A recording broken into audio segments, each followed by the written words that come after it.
Assalamualaikum warahmatullahi wabarakatuh. Perkenalkan, nama saya Fregi Andika Pratama dari Universitas Negeri Gorontalo, Fakultas Ekonomi, kelas D Manajemen. Baik, kali ini saya akan menjelaskan materi saya, yaitu isi pokok batang Undang-Undang Dasar 1945. Baik, kita mulai saja. Isi pokok batang tubuh Undang-Undang Dasar 1945 hasil amandemen 2002. Hasil amandemen Undang-Undang Dasar 1945, yaitu amandemen pertama. Perubahan ini meliputi 9 pasal, 16 ayat yang ditetapkan pada tanggal 19 Oktober 1999, yaitu yang pertama, pasal 7 tentang pembatasan masa jabatan presiden dan wakil presiden. Selanjutnya pasal 13 ayat 2 dan 3 tentang penempatan dan pengangkatan duta. Pasal 5 ayat 1 tentang hak presiden untuk mengajukan RUU kepada DPR. Selanjutnya pasal 14 ayat 1 tentang pemberian gerasi dan rehabilitasi. Selanjutnya pasal 15 tentang pemberian tanda jasa, gelar, serta kehormatan lain. Pasal 9 ayat 1 dan 2 tentang sumpah presiden dan wakil presiden. Selanjutnya pasal 21 yaitu tentang hak DPR untuk mengajukan RUU. Selanjutnya pasal 14 ayat 2 tentang pemberian abolisi dan amnesti. Selanjutnya pasal 20 ayat 1 sampai 4 yaitu tentang DPR. Selanjutnya pasal 17 ayat 2 dan 3 tentang pengangkatan materi menteri. Lanjut amandemen kedua. Perubahan ini tersebar dalam 7 bab yang telah ditetapkan tanggal 18 Agustus tahun 2000, yaitu yang pertama tentang wilayah negara, yang kedua tentang pemerintahan daerah, yang ketiga tentang hak asasi manusia, yang keempat tentang Dewan Perwakilan Daerah, yang kelima tentang bahasa, bendera, lagu kebangsaan, dan lambang negara. Bab yang keenam tentang penduduk dan warga negara. Yang terakhir tentang pertahanan dan keamanan. Lanjut ke amandemen ketiga.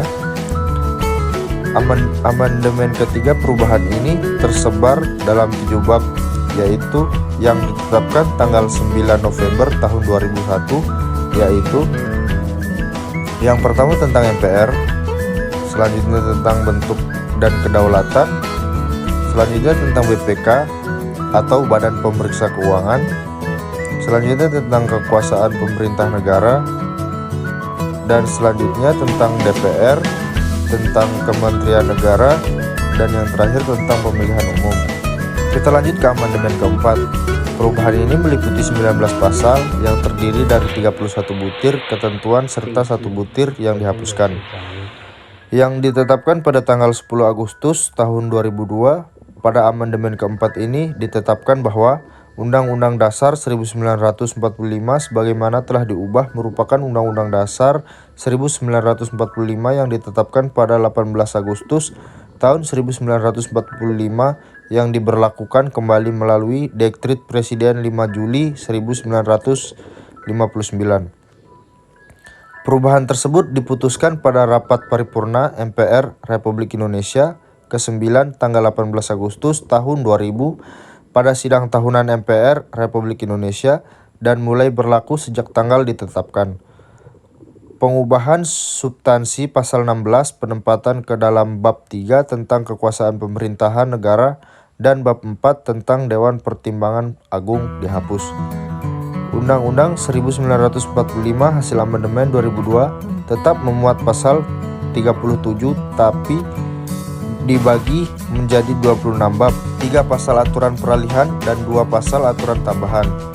Selain jumlah bab bertambah, juga banyak pasal yang dikembangkan. Nomor 1, bentuk dan kedaulatan.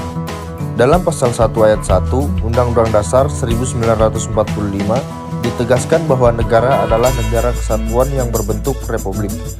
Jelas bahwa bentuk negara Indonesia ialah negara kesatuan dan bentuk pemerintahan Indonesia adalah republik dan presiden sebagai kepala negara. Dalam sistem ketatanegaraan Indonesia menurut Undang-Undang Dasar 1945, hasil amandemen 2002 tidak dikenal lagi adanya lembaga negara yang memiliki kekuasaan tertinggi. Kedua, MPR. MPR terdiri atas anggota-anggota DPR dan anggota Dewan Perwakilan Rakyat.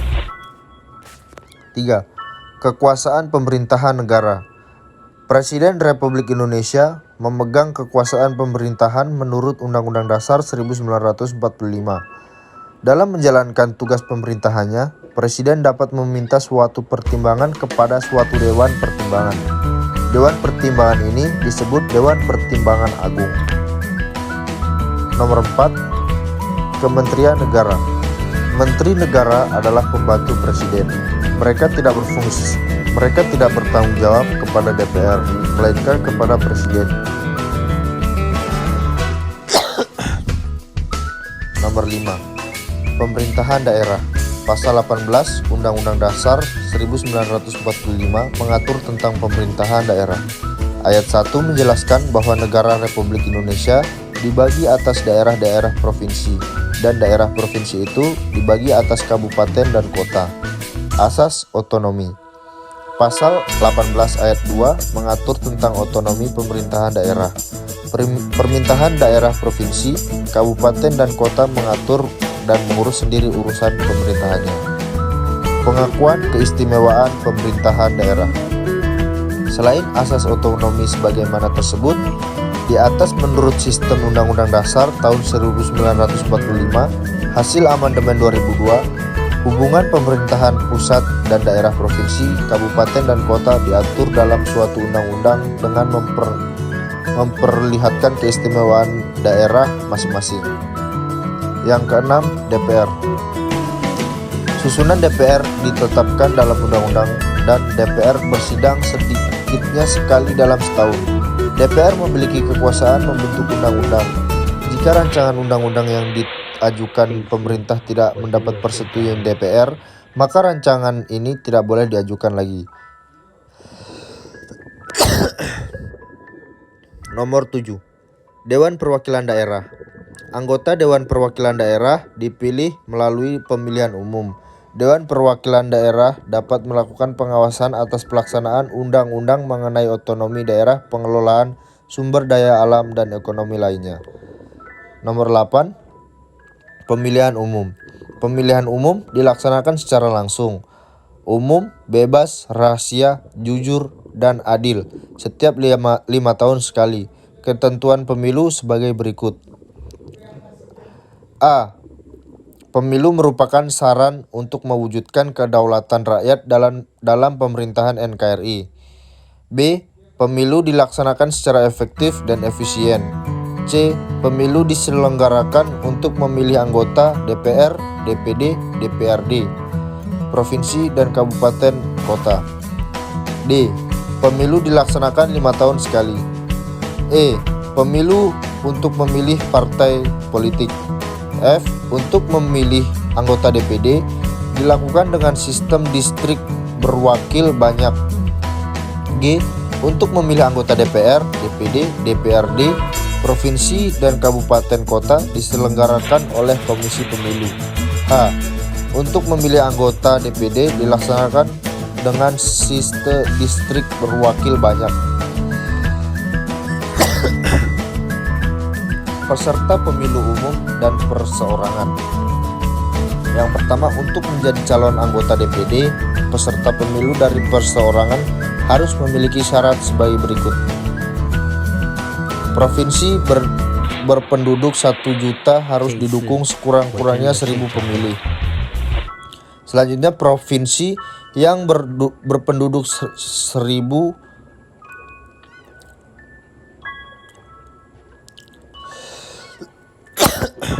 B. Provinsi yang berpenduduk kurang lebih 1 juta sampai 5 juta harus didukung sekurang-kurangnya 2.000 pemilih. C. Provinsi yang berpenduduk 5 juta sampai 10 juta harus didukung sekurang-kurangnya 3.000 pemilih. D. Provinsi yang berpenduduk 10 juta sampai 15 juta harus didukung sekurang-kurangnya 4.000 pemilih. E. Provinsi yang berpenduduk kurang lebih 15 juta harus didukung sekurang-kurangnya 5.000 pemilih. Yang kedua, harus didukung sekurang-kurangnya 50% dari jumlah kabupaten di provinsi yang bersangkutan. Yang ketiga, persyaratan ini dibuktikan dengan tanda tangan, cap, jempol, dan fotokopi KTP atau identitas lain yang sah. 4. Penduduk tidak boleh memberikan dukungan lebih dari satu calon anggota DPD. Daerah pemilihan dan jumlah kursi daerah pemilihan. Untuk memilih anggota DPR, DPRD provinsi, dan DPRD kabupaten atau kota, ditetapkan daerah pemilihan sebagai berikut. Daerah pemilihan anggota DPR adalah provinsi, sedangkan daerah pemilihan anggota DPRD provinsi adalah kabupaten. Daerah pemilihan anggota DPRD kabupaten adalah kecamatan. B. Daerah pemilihan anggota DPRD provinsi, DPRD kabupaten ditentukan oleh KPU. Jumlah kursi DPR ditetapkan sebanyak 560 kursi. Pasal 21. Kursi anggota DPRD provinsi ditetapkan sebanyak 35-100 kursi. Pasal 23. Untuk anggota DPRD kabupaten ditetapkan sebanyak 20-50 kursi. Daerah pemilihan dan jumlah kursi anggota DPD era pemilihannya adalah provinsi. Pasal 51. Jumlah anggota setiap provinsi 4 orang. 9. Hal keuangan.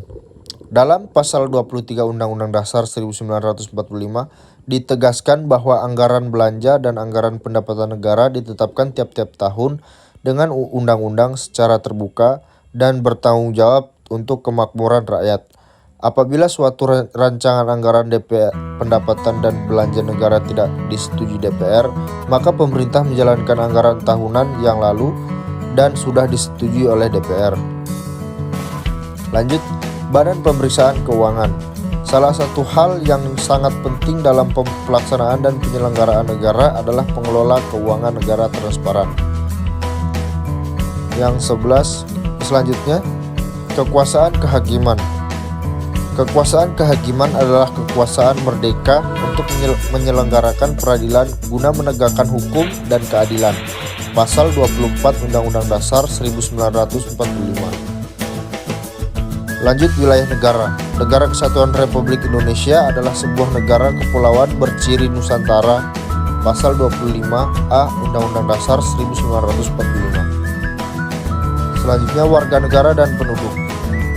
Yang menjadi warga negara ia orang Indonesia asli, orang bangsa lain yang disahkan undang-undang sebagai warga negara. Pasal 26 Undang-Undang Dasar 1945 ayat 1. Selanjutnya, agama. Keyakinan warga negara dalam kehidupan keagamaan sebagai berikut. Negara berdasarkan asas ketuhanan yang Maha Esa.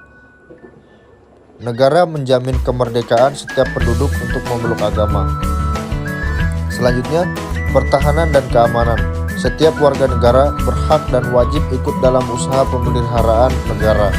Pasal 30 Undang-Undang Dasar 1945 merupakan suatu hak yang kewajibannya serta tanggung jawab setiap warga negara Indonesia untuk ikut serta dalam pertahanan negara, mempertahankan kemerdekaan 17 Agustus 1945. Selanjutnya, pendidikan dan kebudayaan. Setiap warga negara berhak mendapatkan pendidikan dan wajib mengikuti pendidikan dasar dan pemerintahan wajib membiayainya. Tentang kebudayaan bangsa Indonesia terdiri atas berbagai etnis yang sekaligus memiliki beraneka ragam kebudayaan. Negara wajib memajukan kebudayaan nasional Indonesia. 17. Perekonomian nasional dan kesejahteraan sosial. Dinyatakan dalam pasal 33 Undang-Undang Dasar 1945. Perekonomian disusun sebagai usaha bersama berdasarkan asas kekeluargaan. Cabang produksi yang penting bagi negara dan yang menguasai hajat hidup orang banyak dikuasai oleh negara. Bumi, air, dan kekayaan alam terkandung di dalamnya dikuasai oleh negara dan digunakan untuk kemakmuran rakyat. Perekonomian nasional diselenggarakan berdasarkan demokrasi ekonomi. Ketentuan lebih lanjut mengenai pelaksanaan pasal ini diatur dalam undang-undang. Selanjutnya bendera, bahasa, lambang negara, dan lagu kebangsaan. Terdapat dalam pasal 35, 36, 36A, 36B, 36C Undang-Undang Dasar 1945. Jika kita cermati, maka pasal 35 sampai dengan pasal 36C maka mutlak penting bagi kita untuk mengembangkan persatuan dan kesatuan nasional. Perubahan Undang-Undang Dasar 1945. Pasal terakhir Undang-Undang Dasar 1945 hasil amandemen juga memuat tentang perubahan undang-undang, terutama mengingatkan agar undang-undang itu senantiasa dengan perkembangan zaman dan aspirasi rakyat. Pasal 37 memuat ayat yang berkaitan dengan ketentuan tentang perubahan undang-undang dasar. Pasal yang mengatur tentang perubahan undang-undang ini ditentukan berkaitan dengan pasal-pasal undang-undang dasar, jadi bukan terhadap pembukaan undang-undang dasar. 20. Aturan peralihan dalam Undang-Undang Dasar 1945 terdiri atas 3 pasal sebagai berikut. Pasal 1. Segala peraturan perundang-undangan yang ada masih tetap berlaku selama belum diadakan yang baru. Pasal 2. Semua lembaga negara yang ada masih tetap berfungsi sepanjang untuk melaksanakan ketentuan Undang-Undang Dasar dan belum diadakan yang baru. Pasal 3.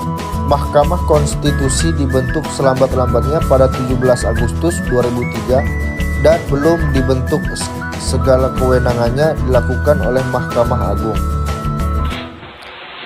Dan yang terakhir aturan tambahan. Pasal 1, MPR ditugasi untuk melakukan peninjauan terhadap menteri dan status hukum ketetapan MPR sementara dan ketetapan MPR untuk diambil putusan pada sidang MPR 2003. Pasal 2, dengan ditetapkannya perubahan Undang-Undang Dasar ini, Undang-Undang Dasar Negara Republik Indonesia tahun 1945 terdiri atas pembukaan dan pasal-pasal. Kita lanjut di hak asasi manusia menurut Undang-Undang Dasar 1945. Dalam perjalanan sejarah kenegaraan Indonesia, pelaksanaan perlindungan terhadap hak asasi manusia di Indonesia mengalami kemajuan seperti telah dibentuk Komnas HAM.